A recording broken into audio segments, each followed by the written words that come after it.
Hello and welcome to Thamesmead TV. After a long hiatus, we're back to cover Thamesmead versus Waltham Abbey and also catch the thoughts of Keith McMahon. On an unseasonably mild February day, Thamesmead kicks off against Waltham Abbey in a match that didn't have many chances until the 24th minute when striker Dean Holness fired Thamesmead ahead. A couple of minutes later, Waltham Abbey nearly equalised when Lee Sontag's header was expertly saved by Mead keeper Tony Kessel.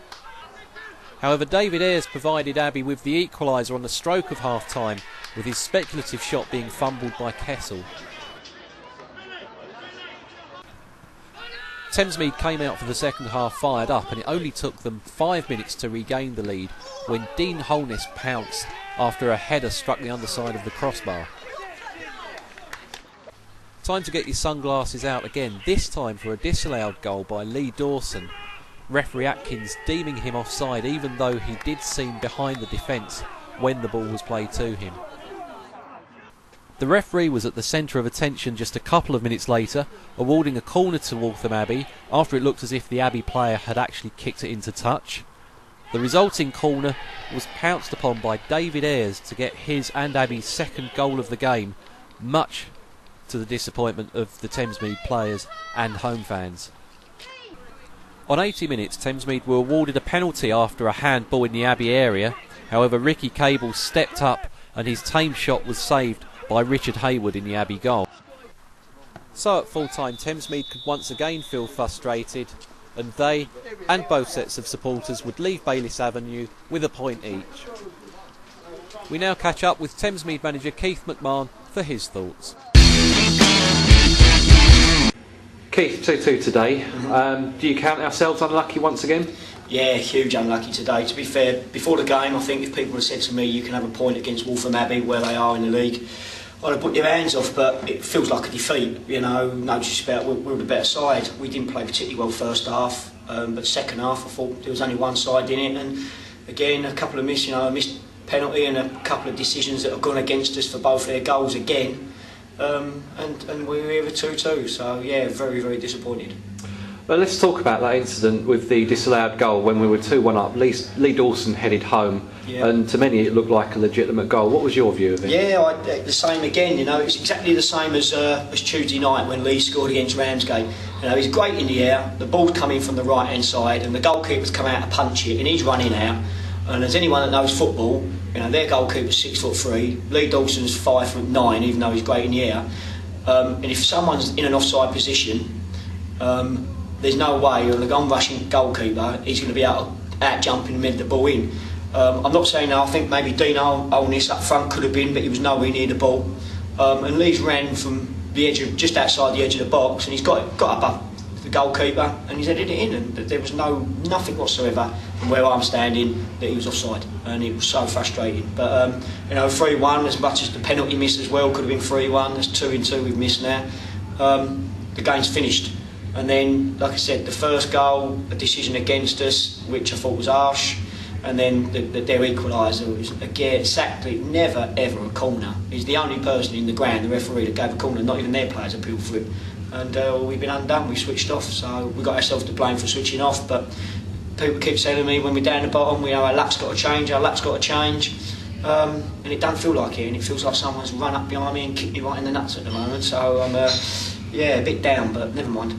No, and the final chance of the game that really was in our hands, and there was no doubt about luck, was Ricky's missed penalty. 2-2 now.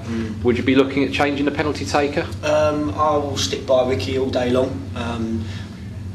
He's never missed a penalty since I've known him. The last two penalties, and it's something we will talk about in training, it seems that he's changed his run-up slightly compared to what he normally does. And I'll have a think about it.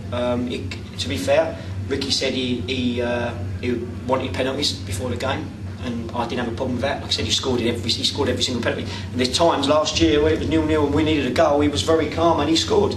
But I thought Ricky might let Dean take it, as he already scored twice today, and it would have been his hat-trick. But good centre forwards don't give goals up, and you know, yeah, the missed penalty is 3. You know, we win the game, and well, hopefully, you never know, go at the other end and we get a stupid decision against us the way things are going at the moment.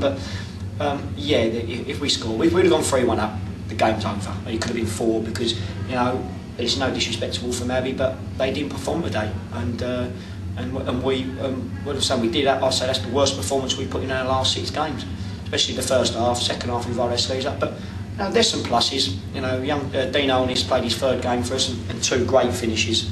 His 2nd goal was exceptional, to be fair. We had a young lad, Marshy, on loan from Leighton Orient. Had his 1st game in senior football, and you know, I think he took time to adapt to the physical strength of it. But you know, once he comes on, a big plus. You know, we've just signed Lee Dawson on another extension on his contract before the game. And he thoroughly deserves it. He's playing like a 25-year-old. He's immense. You know, if any club's looking, they've got to look at a centre midfielder. I haven't seen one better than him in this league for what he is at the moment.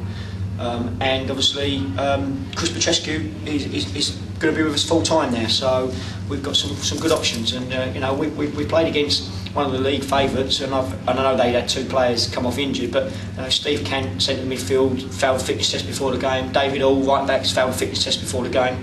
So.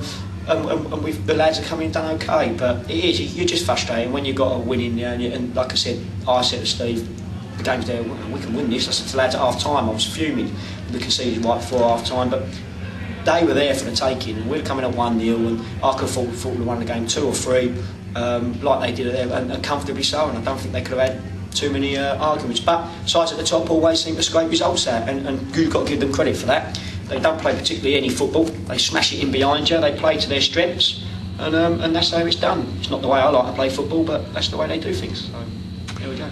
Well, hopefully luck will turn round, and the next time that we see you again, there'll be 3 points in the bag. Well, we need them. We've got a couple of big games coming up. Away to Malden next week, and then away to Great Wakering.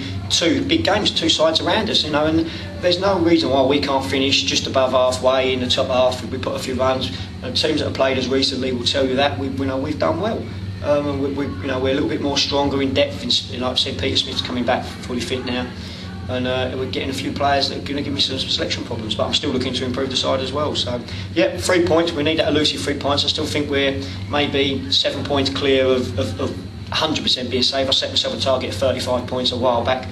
We're just clawing one at a time, but you know, we've just got to beat the sides around us and win our own little mini league, really. So let's hope so. Keith, thanks very much. Cheers, Kev. Well, that's all for this episode of Thamesmead TV. Until next time, take care and goodbye.